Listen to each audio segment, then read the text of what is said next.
Okay, so I took the tape off and I've completely removed the top tenon cork from this instrument.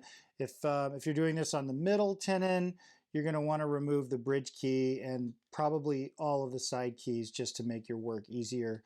And those all come off fairly quickly. So here we go. For a complete tenon cork replacement, let's quickly go over the tools that are needed to do this. First, contact cement.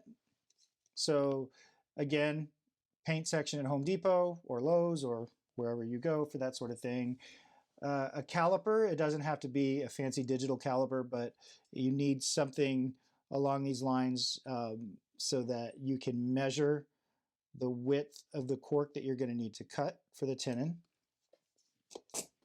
A pen for marking. You're going to want to use a good pen that has a pretty clear ink. I don't recommend a typical like Bic ballpoint pen. Something with a good heavy ink is really helpful. I use a hacksaw blade that's been cut in half, but a lot of technicians will use a metal ruler here, but this works great for me. Any kind of metal straight edge will work just fine. A paintbrush, this is going to be used, so this is just an artist's paintbrush that you get at Michael's, and I've cut the edge nice and flat of the bristles so that and I use this one brush specifically for clarinet tenon corks. Two strips of sandpaper. The first is a 220 grit drywall sanding paper, again paint section at the hardware store. The second is 400 grit wet or dry sandpaper, and the first one is used for your heavy sanding. The second is used to clean up because the drywall screen will leave strips or stripes on the tenon cork.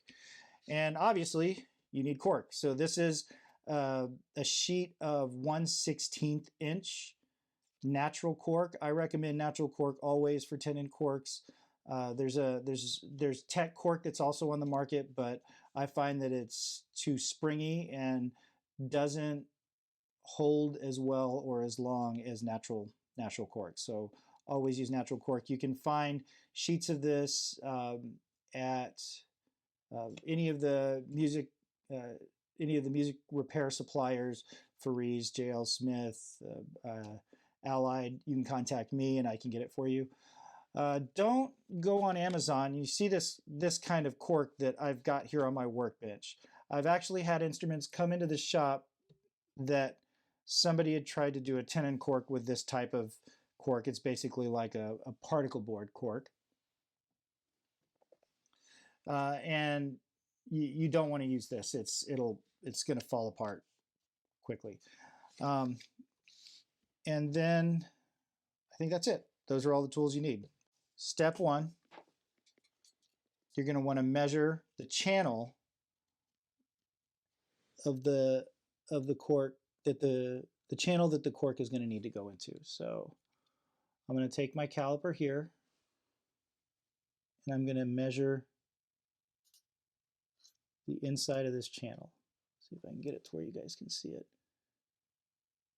So I've got that. Doesn't matter what you don't have to read the dimensions.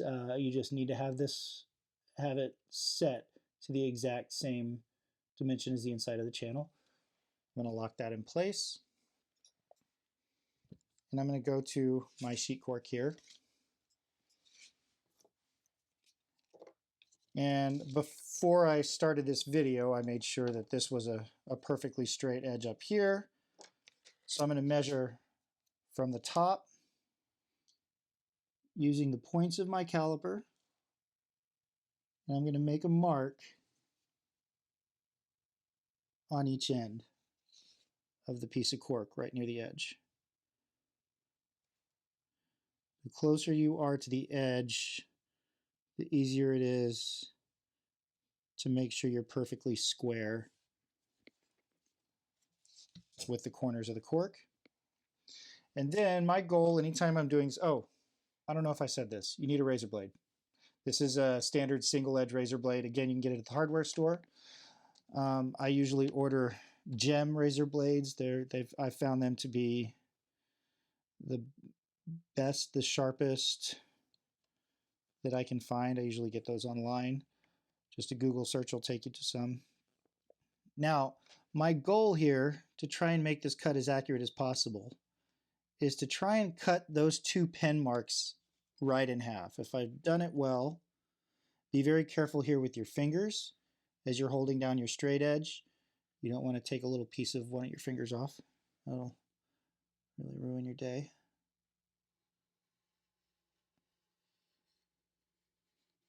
You don't need to really, you want to make sure that you have some kind of surface to cut against. Also, a cutting board works great. So you don't really have to jam the razor blade down into the cork either, because even if you haven't cut all the way through, you fold it and pop it and it comes off really nicely. So you can see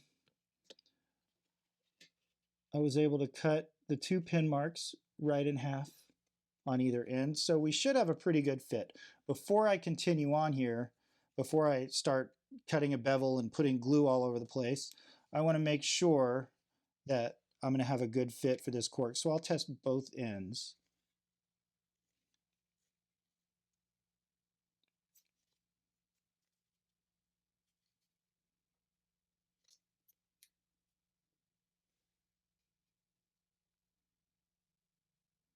That's really pretty close. You want to make sure that the cork is going to fit all the way inside of the channel, and you want it to really be touching both ends of the channel. You don't want to leave open gaps on either side. So it's really got to be a perfectly tight fit.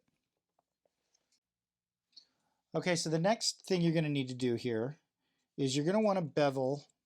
By bevel, I mean cut at an angle the very end of your cork strip on the skinny end. So I'm holding the razor blade. Let's see, get this so you can see it. I'm holding the razor blade at about a 45-degree angle and cutting just the edge of it off, so that what you wind up with is like a little ramp at the end. And the reason for that is you're going to put a little bit of glue here, and it's going to overlap with the back of the cork. And that's how you're going to make your connection as you go all the way around. That's how you make a smooth, clean connection. There are some technicians who will have a butt end to a butt end, and I've just never felt like, well, I've never had much success with that, and also I feel like this is a more secure way to do it. So now I'm going to apply the glue. This is, like I said, this is contact cement from the hardware store, and the way this works is you're going to paint both surfaces that you're going to be adhering together, and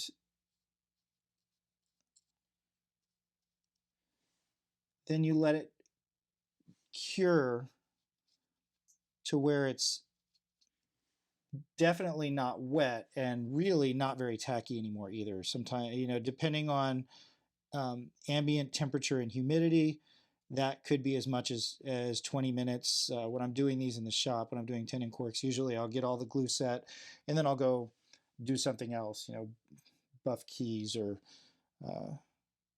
do pads or something like that for 20 minutes while I wait for the glue to dry.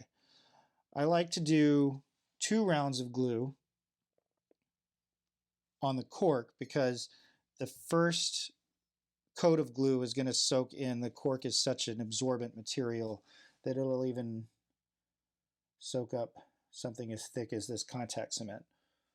So we'll let that dry for just a minute, and I'm going to paint around the edge.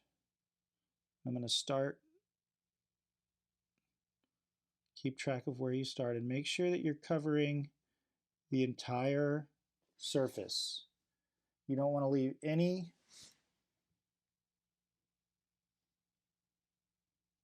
It doesn't have to be too thick either. You just see a nice shine to the surface that you've covered, You don't want it to look like it's kind of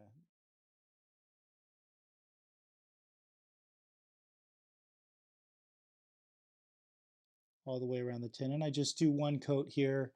You know, sometimes I'll go around it twice, but I only apply one time. Just the wood is so such a solid surface that it's not really gonna absorb the glue the way the cork does. I don't know if I mentioned, but you need to make sure that you paint the opposite end of this bevel also. So that you're gonna have one side that's completely covered with glue, and then you're gonna have your dry side with a bevel on it, and you're gonna paint that little ramp right there also with the glue. And now I'm gonna wait for the glue on this piece of cork to dry, and I'm gonna put one more coat of glue on top of it. And when that's done, it'll be time to apply the cork to the tenon and sand. Okay, so we're back. Just after I shut off the camera, I went ahead and painted another coat on the cork and waited about 15 minutes for it to really set. There's not really much tack left on either surface, and we're ready to go ahead and put the cork on the tenon. So I always like to start on the back of the tenon, and you're going to start with your bevel. So you're going to put the bevel side down, and in this case I'll kind of use the register key as a guide, and we're going to get it right there into the channel and give it a good press.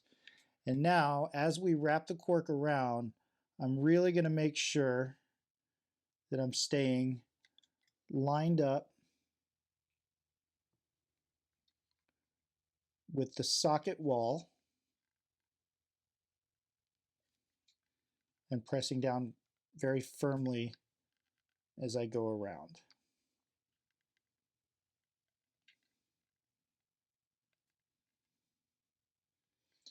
And as I start coming all the way around, you see you come to your bevel, your little ramp there, and you stick the back of the cork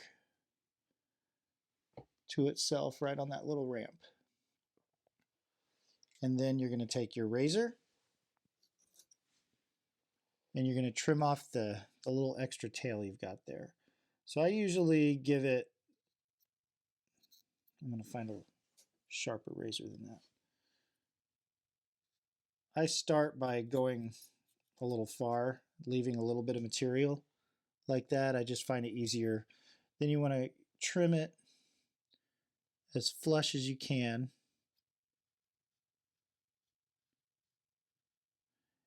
And if you're nervous about cutting off too much, you can always work it down when you sand later.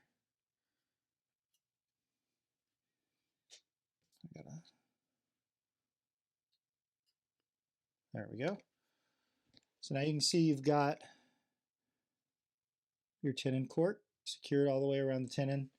Obviously, if I put the barrel on, it doesn't come close to fitting. You've got way too much material here. So the final stage in this process is sanding, then applying cork grease, and then you should be all set. So when you sand, you're going to start with your 220 drywall strip, and I don't use the 400 till I'm really ready to finish it.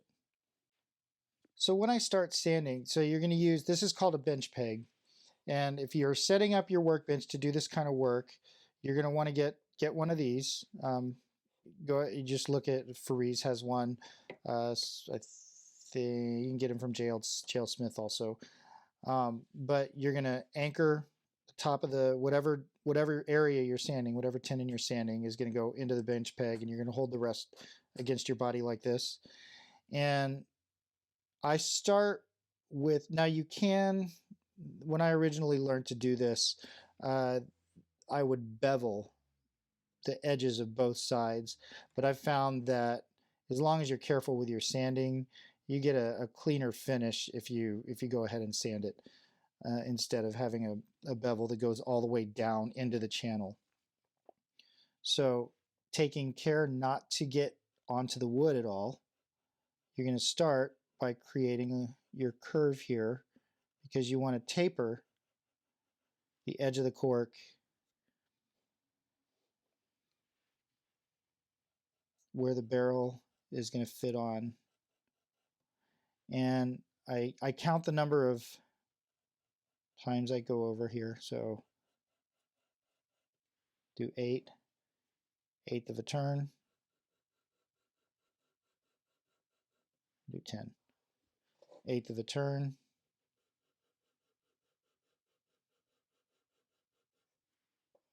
eighth of a turn. Again, very important not to touch the wood with the sandpaper.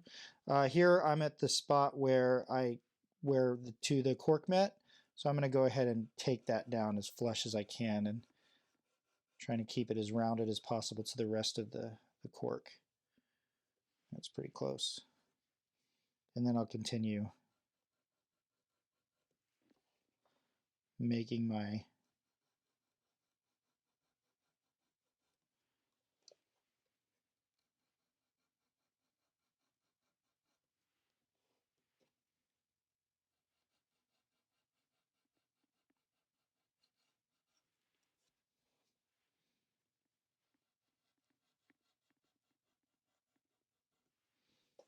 Now this is how you do it if you just have a bench. Normally when I sand these I use a small lathe. And keep cork dust out of the area. An extra paintbrush. I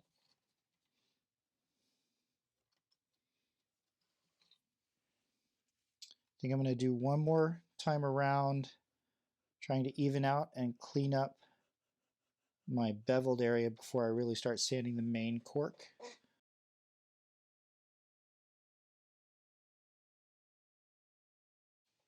Okay, so there's my top bevel. Now I'm going to do the same. I'm going to count 10. 1, 2, 3, 4, 10. 1/8 of a turn. So now I'm sanding the entire cork.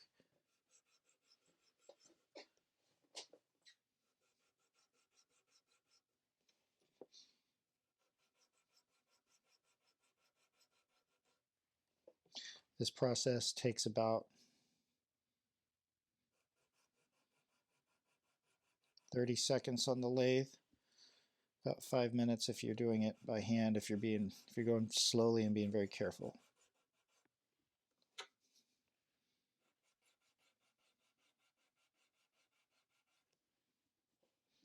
Almost all the way back around.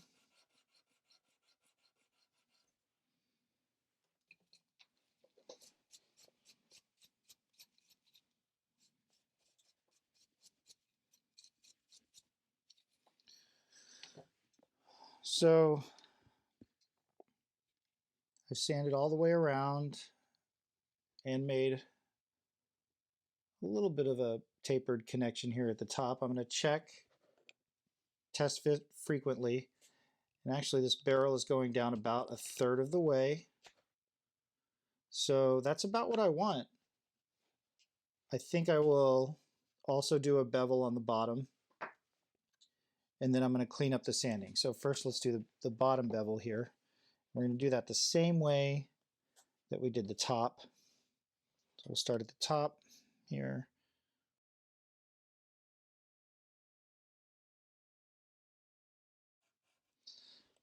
My original plan was to cut away right after I started doing this by hand and really finish it on the lathe.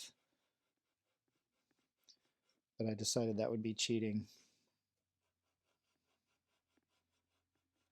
So I'm doing this the old-fashioned way too right now.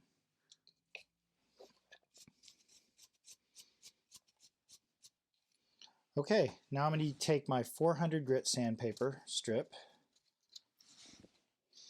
because I don't know if you can see it on the video. Let's see, there we go. So you've got kind of strips in the sanding. The surface is not perfectly smooth, and that comes from using that mesh material. But if you try to do this whole process with just the mesh material, I mean with just this type of sandpaper, so now I'm working on cleaning it up, the sandpaper will get completely loaded and gummed up.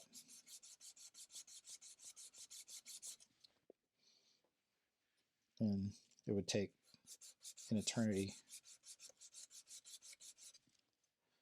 Again, I'm counting to 10, 2, 3, 4, 5, 6, 7, 8, 9, 10, then turning it about an eighth.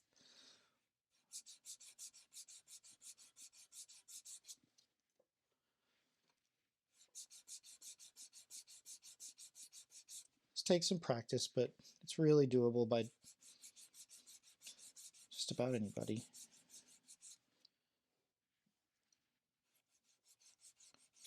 Just being patient.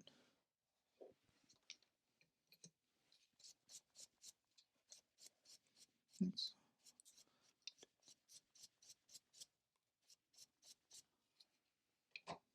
Looking pretty good.